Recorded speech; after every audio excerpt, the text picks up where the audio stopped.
is the root cause of PMDD? Why would people get PMDD, which stands for Premenstrual Dysphoric Disorder? This is really bad PMS, really bad mood swings where you cannot control your response, where you feel like you are not in your own body, you're not sure what's happening, and once you're past this phase of time, this time frame, you're like, oh, I'm fine. Oh, why was I like that? Oh, that's not how I normally am. That's not me. But why did I feel like that, and why did I react like that? This is something that women really struggle with, and oftentimes they're not told like why this is happening. So when we look at root cause of things, we're looking at multiple factors, and usually it's never just one thing that causes this. So I'm Dr. Beth Westy, women's health and hormone expert. I am the author of the books, The Female Fat Solution and The Female Menopause Solution. These are on Amazon. I'm also host of the podcast, The Female Health Solution, and I am on social media, and you can follow me there as well as follow me on YouTube, subscribe, so that you stay updated on all the videos I have.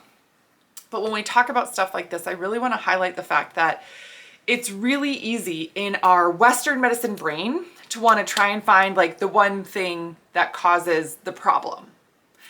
And unfortunately, with the female body and hormone imbalances and things like that, it usually is not just one thing, right? It's not just one thing that's gonna, be the end all be all, whatever, because our bodies are so good at trying to function well, or trying to function the way that they should. Meaning if one thing goes wrong, there's usually a checks and balances system that will come in and try and pick up the slack.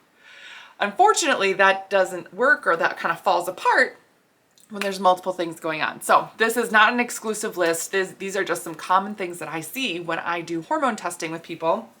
When we do a Dutch test, which this is a Dutch test, it gets sent to your house. It's the kit that includes everything. You take the test, you send it back to the lab, we go over it, and we talk about what we're seeing specifically to what to target. Because again, even though I'm going to talk about some of these things that are causes of PMDD, does this mean that this is the end of the list? No. Does this mean that there could be other things? Yes. What do we do about it is really the next big thing. What do we do? What we do specifically for you is going to be dependent on what we're seeing on your Dutch hormone report. Everything is customized for you. Everything is really specific to what you have going on. So PMDD causes, again, hormone imbalance overall, which is a very general thing, right? If you're like, that doesn't tell me anything specific. I know, because it could be so many different things. When I talk about like PCOS and that there's 4 different types of PCOS, different varying hormone levels, things like that, we target each one of those specifically. So whatever hormone imbalance you are having, we target that. PMDD is oftentimes linked to estrogen dominance or excess estrogen issues. That can mean that you have higher estrogen overall, or your body is not processing estrogen correctly, mainly through the liver and gut. So that's what we will focus on most of the time. That hormone imbalance is not imbalanced for no reason. There's a reason it's not balanced. There's a reason it's not going well. And we look to how your body's functioning to improve that, so that we can target it specifically. Again, we know what to target by looking at your Dutch test. And if you haven't had a Dutch test, go below this video, click the link. You can get a Dutch test sent right to you, easy peasy. But that's where we identify this, because this overall is a very generic way of saying something's wrong and we don't know what it is, but oh look, we're gonna try and find it. Yes, that's what we do with a Dutch test. Methylation. Oh my gosh, the number of gals that I see that their hormone test shows that they have poor methylation.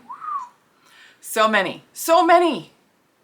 And this is something that you can improve overall. And this is, I didn't put it on here, but methylation also is reactive to stress, meaning if you are really stressed out, you're not going to methylate well. Methylation is a process in your body. All your cells do it, but it's a step specifically in your detoxification process for estrogen. It's phase 2. So if you're not detoxing well, you're going to have that hormonal imbalance, and you can also have methylation issues. That's overall DNA repair issues and things like that. So your body can't function well like it should baseline because you're not methylating. This can mean that you might need B vitamins, you might need methylated B vitamins, you need to moderate your stress, things like that. But again, we look at our Dutch test to see, is this something that we would need to focus on for you? Is this something that's important? Otherwise, sometimes you'll spend a lot of energy and effort in one area trying to improve something that might not be the case for you. We want to have very specific action taken on what we're finding for you. This next one here, history of abuse or trauma. In the cases that I have worked with PMDD, like the many women that I've come across and done histories and worked with over the years, the number of women that are exposed to abuse or exposed to trauma or have, this type of stress in their history, 95%, a majority of them. And that's, it is just something that a lot of women have experienced, and then it does have an impact on your hormones. So if you are working with somebody or you've been trying to work with your hormones and you are not at the same time also trying to do some trauma work, you're really, again, we want to get your body functioning better, we want to get you feeling better, and we want you to keep it that way. This is a big part of keeping it that way.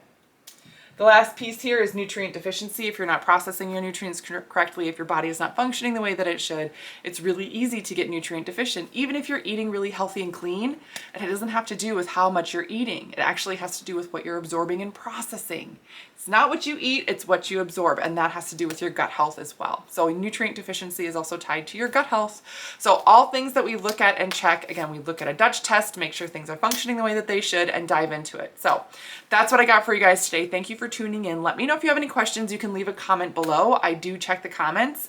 But again, make sure you're getting a Dutch test. Click that link. It gets sent right to you, and then we go over your results.